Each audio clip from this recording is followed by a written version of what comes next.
저에게 주신 말씀은요, 디모데후서 4장 말씀입니다. 디모데후서 4장 10절 한 절의 말씀인데요.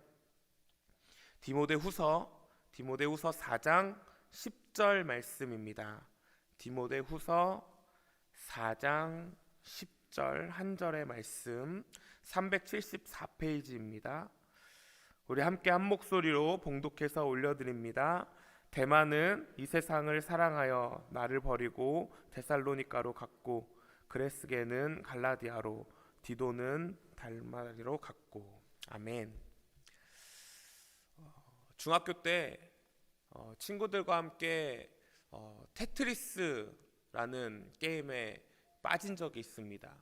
그래서 자나깨나 주님 생각해야 되는데 자나깨나 테트리스 생각을 했던 그런 시간들을 보낸 적이 있습니다. 그래서 이 테트리스 때문에 참 많은 것들이 어려웠던 시간을 보낸 적이 있습니다. 그 4줄짜리 긴 블럭을 이렇게 일자로 돌려서 쭉 내려가지고 4줄을 쫙쫙쫙쫙 없앴을 때 그 쾌감은 경험해 보신 분들은 아실 거라고 생각을 합니다. 근데 그 테트리스로 일상생활이 불가능했는데요. 일단은 책을 피면 책에 있는 모든 도형들이 블럭으로 보이기 시작했고, 밥을 먹으면 밥에 있는 그 반찬들이 다 블럭으로 보이기 시작하는 거예요. 그래서 이건 이렇게 해서 돌려서 이렇게 껴맞추면 딱 되는데, 심지어 예배 시간에 목사님 머리 위에 있는 스크린이 그 테트리스 창처럼 보이는 거예요. 그래서 목사님이 막 말씀을 전하시는데 혼자 그 스크린을 보면서 테트리스를 막 이렇게 하는 거죠. 그래서 블럭을 이렇게 맞춰서 일자를 쭉 내려서 4칸이 쭉 지워지면 아멘 혼자 하고 막 이랬던 그런 좀 힘든 좀 시간들을 보낸 적이 있습니다.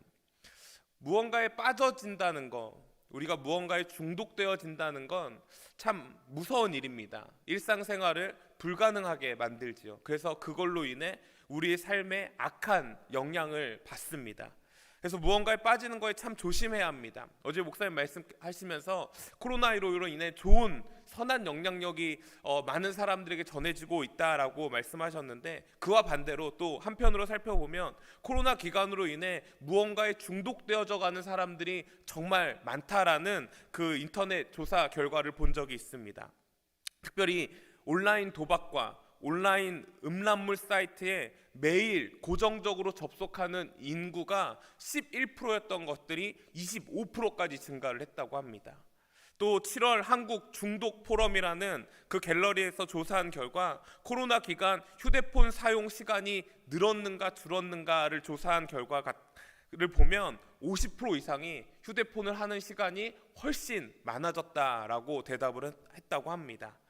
온라인 게임을 찾는 사람들도 50% 이상이 증가되어 집안에서 정말 많은 사람들과 만날 수 없기에 온라인 게임을 하며 서로 접촉하고 만나고 대화하는 사람들이 정말 많아져서 하루에 보통 4-5시간 이상씩 게임을 하는 사람들의 증가율이 50% 정도 되고 있다고 합니다.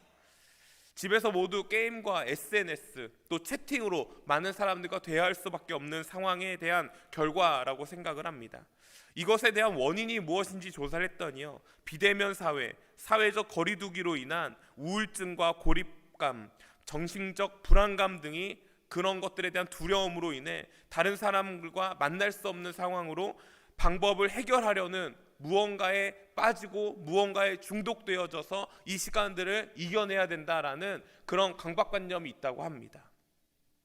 우리는 어떤가요? 우리는 이 코로나 기간을 보내시면서 혹시 여러분들의 삶의 모습 가운데 무언가에 빠져서 또 핸드폰 하는 시간들이 더 많아지고 증가한 건 아닌지 한번 생각해 보기 원합니다. 그래서 제가 그 간단한 내가 휴대폰 중독인가 아닌가를 테스트해 볼 수 있는 질문 11개를 준비해 왔습니다. 한번 몇 개나 내가 포함되는지 한번 체크해 보시기 바랍니다. 첫 번째, 운전 중에 휴대폰을 사용한다. 자기 전까지 휴대폰을 사용한다. 화장실에 갈 때 휴대폰을 가지고 가야 한다. 습관적으로 휴대폰을 확인하는 모습을 본다. 충전기나 보조 배터리를 항상 챙겨야 한다. 휴대폰이 손에 없으면 불안하다. 휴대폰으로 휴대폰 사용으로 인해 다른 해야 할 일을 놓친 적이 있다.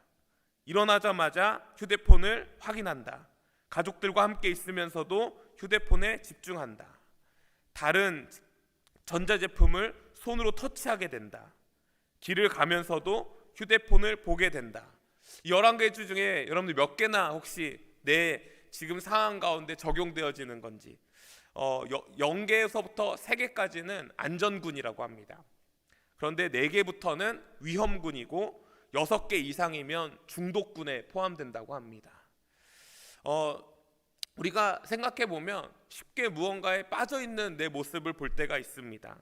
휴대폰에 의존하며 살아가야 되는 내 삶의 모습 가운데 또 무언가에 의존되어져야만 안정감을 누릴 수 있다라는 내 착오 가운데 또 무언가에 중독되어져 살아가고 있는 나의 삶의 모습 가운데 정말 우리가 생각해야 할 2가지의 문제점이 그 가운데 나타난다라는 것이죠. 첫 번째는 내가 중독되어져 있다라는 것을 알면서도 그것에 대한 악한 영향력을 너무 많이 받아서 그것이 너무나 즐겁고 내 삶에 유익이 되고 내 만족을 채워주고 내 안정감을 주기 때문에 그것에서부터 쉽게 빠져나오지 못하는 문제점이 첫 번째 문제점이고요. 또 다른 문제점 하나는 나는 중독이 아니라는 착각 가운데 산다라는 거예요. 이는 나는 스스로 내가 언제든지 마음만 먹으면 이걸로부터 헤어져 나올 수 있는 능력을 스스로 갖고 있다고 착각한다라고 합니다.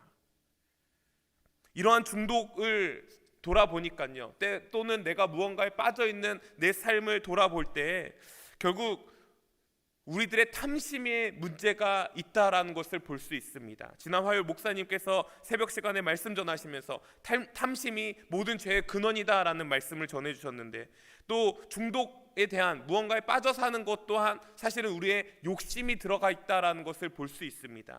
무언가에 빠짐으로 인해 내 즐거움이 되어지고 무언가로 빠짐으로 인해 내 기쁨, 내 만족, 내 유익이 되기 때문에 그건가에 빠져 있다라는 것을 볼 수 있지요. 우리가 살펴보고 있는 이 철로 역정의 이야기 가운데서도 무언가에 빠져서 자신이 걸어가고 있던 이 천국 순례 여정에서 이탈해버리고 마는 한 사람이 오늘 등장하는 걸 볼 수 있습니다. 지난주에 우리가 신실씨가 허영의 시장에서 그 믿음을 지키느라 순교당하는 장면을 통해서 많은 열매들이 그로 인해 얻어진다라는 것을 배웠습니다. 그래서 소망씨가 등장을 하죠. 그래서 소망씨가 감옥에 갇혀있던 크리스천을 꺼내줍니다. 그리고 나는 당신과 함께 당신이 그렇게 얘기했던 진리에 대해서 천국 여정에 대해서 동참하고 싶습니다 하여 이 2사람이 같이 동행하게 됩니다. 조금 길을 걸어가다가 한 사람을 만나요. 그 사람의 이름은 두마음씨였습니다. 그래서 그 사람으로 인해 많은 유혹을 또 당하게 됩니다. 또 그와 함께 있던 무리들, 세상 집착씨, 돈 사랑씨, 노랭이씨, 이 3사람들과 함께 대화를 하면서 이 2 신실한 사람들이 또 믿음의 여정 가운데 흔들리는 모습을 보여주게 됩니다. 그럼에도 불구하고 소망씨로 인해 이 크리스천이 그 유혹에서부터 빠져나와 이제 다시 그 천국 여정을 같이 걸어가게 됩니다. 잠시 푸른 평온초장을 건넙니다. 그리고 그 언덕을 지나 또 하나의 언덕을 발견하게 됩니다. 그 언덕의 이름은 바로 돈 언덕입니다. 은이 가득한 강산으로 둘러져 있던 언덕 하나를 발견하게 되지요. 그 앞에 한 사람이 그 2를 불러 세웁니다. 여보시오 여보시오, 뭐 그렇게 급하게 가십니까? 잠시 멈춰서 내 얘기 좀 들어보시겠습니까? 하면서 그 2를 불러 세웁니다. 그 사람의 이름이 바로 데마라는 사람입니다. 크리스천이 걸어왔던 이 천국 순례 여정을 어떻게 보면 지금까지 걸어왔던 사람입니다. 열심으로 자기 목숨을 다해서 두려움과 여러 어려움들을 극복해 가면서 그 악한 사기 맡은 그 사탄 마귀의 유혹에서 이겨내면서까지 이 걸음을 걸어왔던 한 사람이 돈 언덕 앞에서, 은 광산 앞에서 멈춰서서 다른 사람을 호객하고 있는 모습을 보여주고 있는 것을 볼 수 있습니다. 존 버녀는요, 이 데마라는 사람, 성경에서 오늘 저희가 본 본문에 나타난 데마라는 사람과 동일한 인물로 그리고 있는 것을 볼 수 있습니다. 신앙의 길을 떠나 낙오자가 된 모습을 잘 보여주고 있는 것이지요. 그 본문이 바로 디모데후서 4장 10절의 말씀이었습니다. 데마는 이 세상을 사랑하여 나를 버리고 데살로니가로 갔다라는 거지요. 성경에 데마라는 사람의 이름이 3번 등장을 합니다.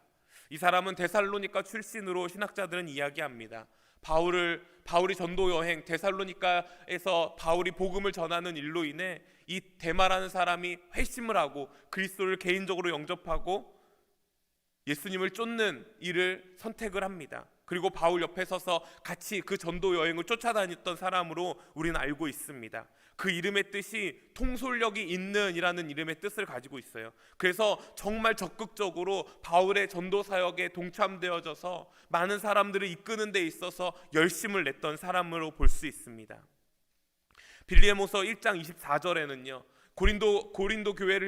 골로새서 교회를 향해서 바울이 이 데마를 이렇게 소개합니다. 또한 나의 동역자 마가, 아리스다고, 데마, 누가가 문안하느니라.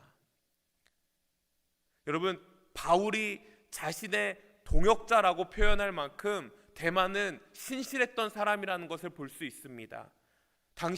초대교회 당시에 바울이 정말 목숨 걸고 많은 핍박과 환난 가운데서도 복음을 전하는 일에 열심을 냈던 것을, 그것에 동참되어져 있던 동역자라는 것은 사실 예수 그리스도를 위해서, 복음을 위해서 목숨을 내어 걸고 자신의 삶을 내팽개치고 다시 한번 하나님 앞에 자신의 삶을 드리고 살아갔던 사람들을 동역자라고 부를 수 있었을 것입니다.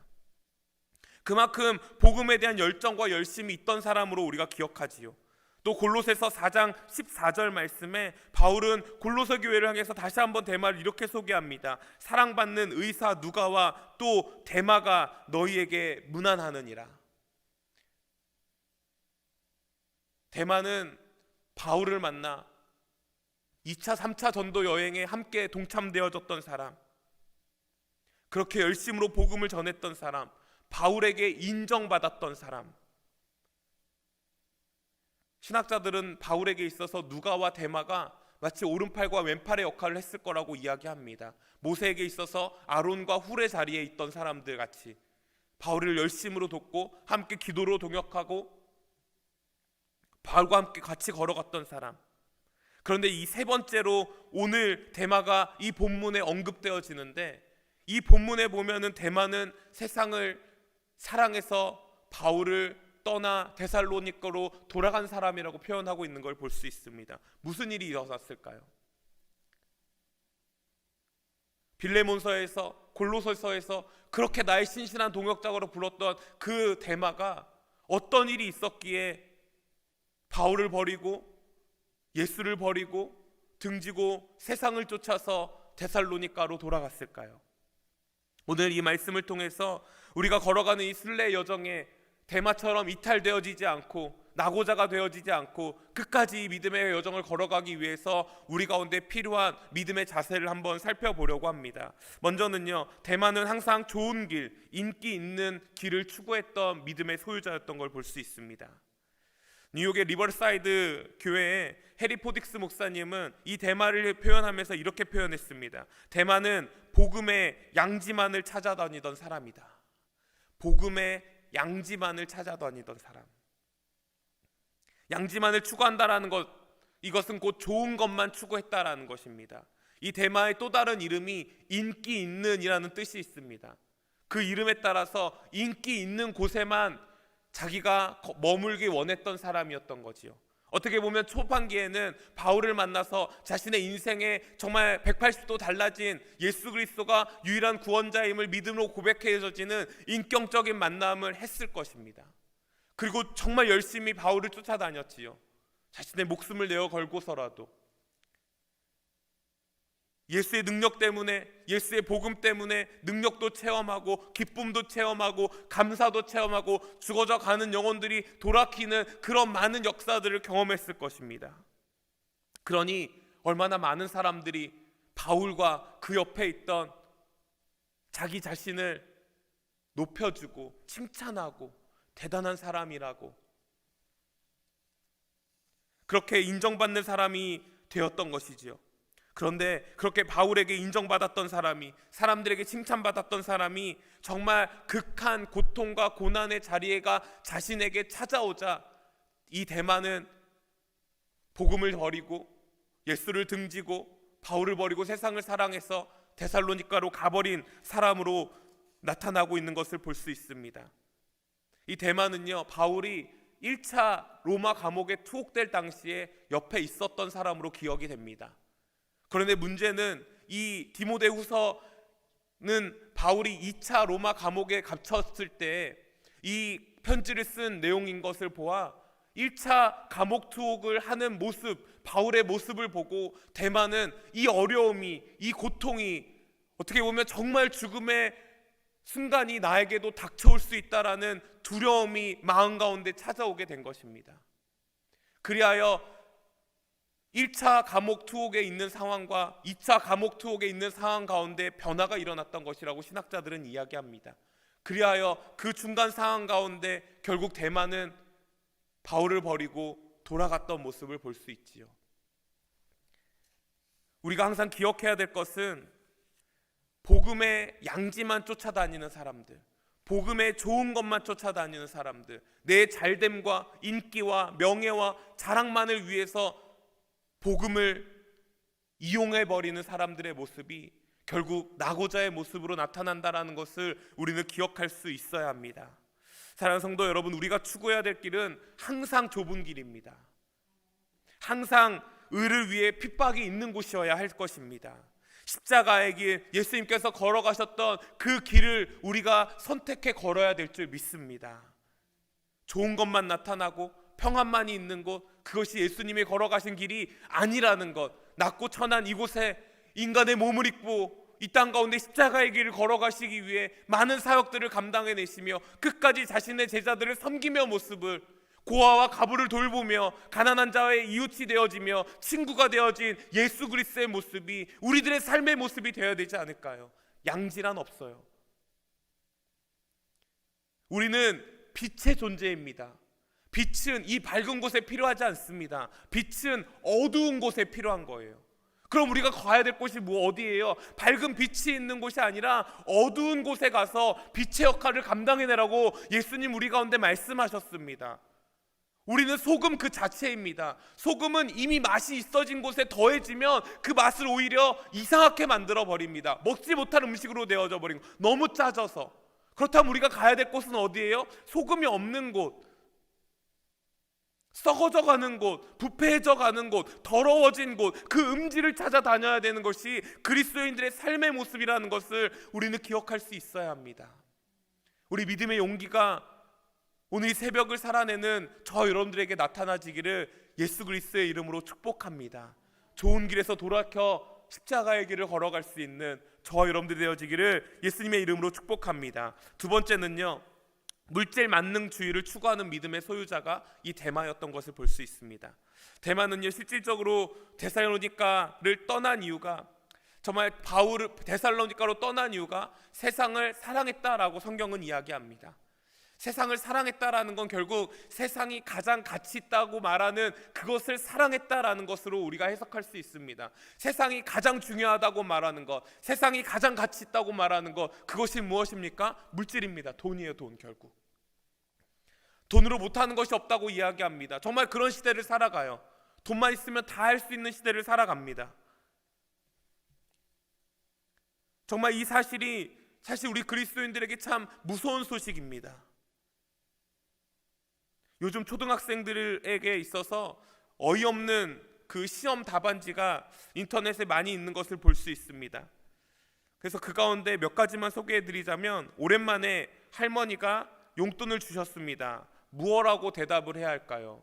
당연히 감사합니다, 잘 쓰겠습니다, 이렇게 해야 되는데 초등학생 한 명 이렇게 대답을 했습니다. 뭘 이런 걸 다. 호랑이가 담배를 끊었습니다. 그 이유가 무엇일까요? 6글자로 대답해 보세요. 그랬더니 초등학생이 담배값이 올라서. 요즘 또 최근에 있던 그 답인데요, 우리나라에서 가장 높은 산은 어떤 산인가요? 어떤 산이죠? 백두산일 수 있고 그런데 이 초등학생이 이렇게 대답을 했습니다. 부동산. 어린 아이들에게 있어서부터 이미 이 물질관이 너무나 잘못되어져 가고 있는 것을 세상이 가르치고 있다는 것을 볼 수 있는 단면이라고 봅니다. 감사합니다, 잘 쓸게요가 돼야 되는데 뭐 이런 걸 다 주시냐고. 우리나라 산 중에 가장 높은 산이 지형적으로 나타낼 그 산의 모습이 아니라 부동산이라고 말하고 있는 모습. 어떻게 보면 우리도 모르는 사이에 우리는 아니라고 하지만, 나는 중독되어지지 않았다라고 말하지만 나 역시 이 물질에 중독되어져 살아가는 모습을 볼 때가 참 많이 있습니다. 무엇을 하던 물질과 관련돼서 생각하고 판단하고 해결해 보려고 하는 우리의 기본적인 습성이 나타날 때가 있다라는 거지요. 그래서 디모데전서 6장 10절의 말씀에 바울은 이렇게 다시 한번 우리 가운데 경고합니다. 돈을 사랑하는 것이 모든 악의 뿌리입니다. 돈을 쫓다가 믿음에서 떠나 헤매이기도 하고 많은 고통을 겪기도 한 사람이 많이 있습니다 라고 이야기하고 있는 걸 볼 수 있지요. 결국 우리 인생의 탐심이 문제예요. 탐심은 절제하지 못함에 대해서 나타난다라는 것으로 목사님 말씀하셨습니다. 성령의 열매 중 가장 마지막에 있는, 우리가 가장 지켜내기 힘든 그 절제의 모습, 그러니 우리가 중독 가운데 착각하고 있는 것, 나 스스로 컨트롤할 수 있다라는 것, 아니요, 성령이 우리 가운데 임해서 열매로 맺혀져야지만 우리가 그 절제의 열매를 맺으며 살아갈 수 있다라는 것을 기억해야 됩니다. 내 스스로 내 안에 있는 탐심은 컨트롤할 수 없어요. 물질에 빠져 살아가고 있는 모습, 나는 아니지라는 착각 가운데 살아가고 있는 모습에서부터 우리는 주의를 해야 될 줄 믿습니다. 그러니 마태복음에 예수님께서 이렇게 이야기하십니다. 한 사람이 두 주인을 섬기지 못할 것이니 혹 이를 미워하고 저를 사랑하거나 혹 이를 중히 여기고 저를 경히 여김이라. 너희가 하나님과 재물을 겸하여 섬기지 못하리라. 너무나 잘 아는 말씀이시지요. 그러니 우리가 물질에 연연해서 살아갈 필요가 없다라는 것입니다. 왜냐하면 하나님께서 우리들 가운데 약속하신 말씀이 있다라는 것이에요. 너희는 무엇을 입을까, 무엇을 마실까, 무엇을 위해서 살까 염려하지 말라라고 하신 말씀을 우리는 우리 마음 가운데 믿음으로 고백하며 나아갈 수도 있어야 한다라는 것입니다. 히브리서 13장 5절 말씀에 보니까요, 돈을 사랑하지 말고 있는 바를 족한 줄로 알라. 그가 친히 말씀하시기를 내가 결코 너희를 버리지 아니하고 너희를 떠나지 아니하리라. 우리 이 말씀만 붙잡으면 물질에 중독되어져 살아갈 필요가 없어요. 돈에 연연하면서 살아갈 필요가 없다라는 것입니다. 하나님이 나와 함께 하신다는 약속 하나 때문에 우리 이 믿음 가지고 오늘도 승리할 수 있는 저와 여러분들이 되어지기를 예수님의 이름으로 축복합니다.